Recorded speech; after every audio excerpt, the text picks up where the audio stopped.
Miss Catherine Bernardo, totoo nga bang napuwersa sa ABS-CBN Christmas Special Nino? Pag-usapan natin. Kasi siya sa showbiz. Kaya isang, ano lang talaga niya, isang pagpapakita niya lang, show up lang siya, magte-trending agad, no? So, nag-trending din po ang ilan sa mga post ni Miss Catherine Bernardo kung saan kasama niya si Miss Ria Atayde Barudo at ang ilan sa mga friendship ni Miss Catherine na sila po ay nag-yoga. Yan. So, makikita natin dito at kapansin-pansin kay Catherine Bernardo na medyo nagkakalaman na si Catherine ngayon. Hindi to katulad nung kasagsagan po ng breakup sila ng kanyang ex-boyfriend na sobrang payat niya as in buto talaga, kitang-kita talaga sa mga balikat niya.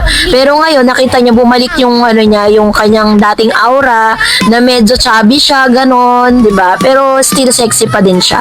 So, kaya naman tuwan-tuwa din ang ilan sa mga Catherinatics, yung mga fans po ni Miss Catherine Bernardo dahil nakita nila na talagang she's back. At sobrang sipag niya po mag-workout ngayon kasi sabi niya nga sa mga interview niya, 'di ba, parang malakas talaga siya kumain, marami siya kung kumain. Pero ito rin, no, nag-trending din ang ilan sa mga posts ng ilang netizen. Kasi nakita po dito na may suot po si Mayor ng human-made na cup na black. Tapos kinumpara din dito sa human-made na cup na black ni Miss Catherine. So dahil dito, sinasabi nila at pinagpapalagay nila na naghihiraman daw ng gamit itong si Miss Catherine tsaka po si Mayor.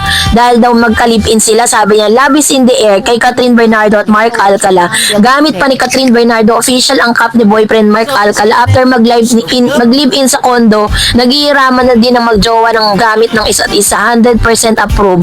Star Magic ABS-CBN Mark Alcala Mayor Mark. Hashtag Catherine Bernardo Mark Alcala Katniel trending viral ewan. So yun po yung kanyang mga hashtags. So kasi po ganito yan. Yung human made kasi is ano po yan, international brand.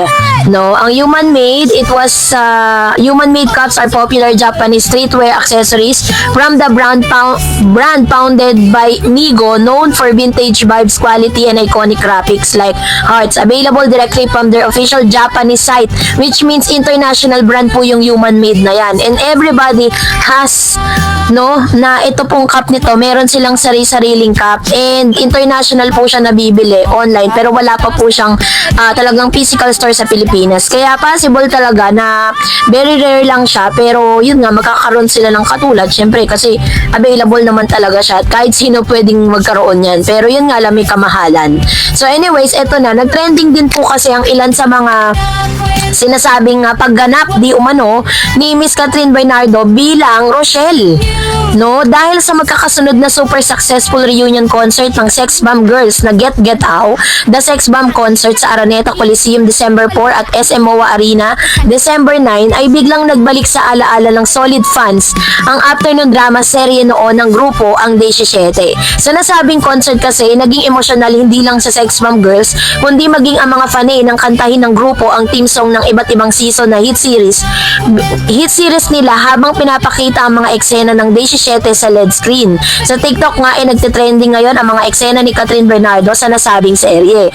Sabi niya kasi parang pinakita doon, nag-flashback po sa kanila lahat at present si Ka at shook ang mga netizen nang malaman nilang si Catherine pala ang gumanap na batang Rochelle Pangilinan sa season 8 ng serye na may titulong Tahanan na umere noong 2005 at 9 years old pa lang ang Asia Superstar. Maging ang partisipasyon ni Coco Martin sa 15th season ng serye na Isla Chiquita ay pinag-uusapan na rin sa online world. Hindi yata aware, no, ang fans na nakauna-unang serye ng Hari ng Kapamilya teleserye. Kaya naman humirit ang batang pinalaki ng Sex Bomb na sana raw ay umappear sa round 3 ang OG-OPM girls group na sina Kat at Coco. Kaya yun ang inaabangan. Pero ito na, no, dahil pinag-uusapan din to, dahil tila baga sinasabi po nila na napuwersa daw itong si Miss Catherine dun po sa nasabing event ng Christmas special.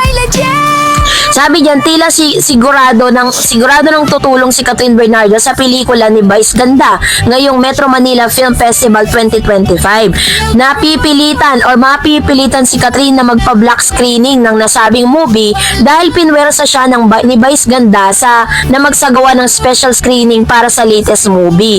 Idinaan kasi ni Vice sa mikropono ang announcement niya na magpapa-black screening daw si Catherine. Viral nga ang video sa X na dating Twitter kung saan magkakasama sina Vice at Catherine sa stage sa Ignacia Christmas Special. Kasama na rin ang ibang mga talent ng network para sa closing program. Maririnig ang boses ni Vice na sinasabi nito ng malakas na magpapa-black screening po si Catherine Bernardo. Wala siyang choice. Ha ha ha, sabi po ni Mr. Nito si Vice Ganda. Dahil na-commit na ni Vice or ni Catherine or na-commit na ni Vice si Catherine sa posible, nagulat din sa announcement na wala namang kaduda-duda na gagawin ito ng box office queen. Matagal nang magkaibigan ng dalawa. Barya lang ang magagastos sa screening sa lahat ng mga nakukubra ni Catherine sa mga project nito sa showbiz at endorsement. Aliw na aliw naman ng mga netizen sa panibagong pambubudol ni Vice kay Catherine dahil walang magagawa ang kanilang persahan kundi ang komedyante lamang na hindi ma-offend ang sino man. So dahil dito, dahil po dito sa sinasabi po na parang tila hindi na naka-atras si Miss Catherine dito kasi alam naman natin na yung nanay po ni Miss Catherine siya po ang siya po yung parang sinasabing producer ng movie ni Miss Angelica Panganiban, 'di ba? Kasi siya po yung Anne Mary na kasama rin sa 8 official entries ng 51st Metro Manila Film Festival. So, sigurado rin naman na magpapa-black screening din si Kat ng pelikula ni Angelica at Sanjo. Bukod sa producer nito, ang nanay niya ay close rin siya sa mga bida ng Anne Mary. Going back sa pa-black screening sa Call Me Mother, natutuwa ang mga fanay ni Dadin dahil kahit pinagtatapat at pinag-aaway noon ng ex-girlfriend ni James at Catherine, susuportahan ng ex-girlfriend ni Daniel ang pelikulang yun.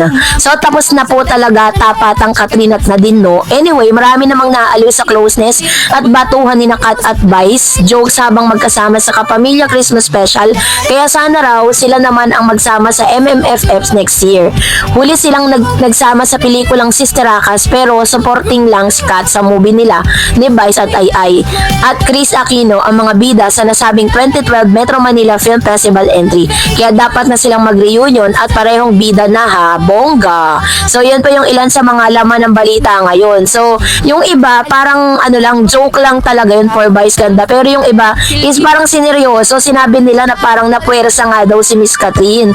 Well, yung ganun po kasing act, yung ganun pong pagsasabi ni Vice is yun, ginawa niya yun kasi syempre alam naman natin na magkakaibigan sila, kaya parang hindi naman po na-offend si Catherine doon. So, kayo po, anong niyang saloobin patungkol dito? Mag-comment kayo sa comment section. And that's it for today. For more videos and updates, please don't forget to like and subscribe, and please don't forget to follow my Facebook page, Dareds TV and Dareds Channel. God bless everyone! Kung balita ang hanap mo, dito ka na. Dareds Channel.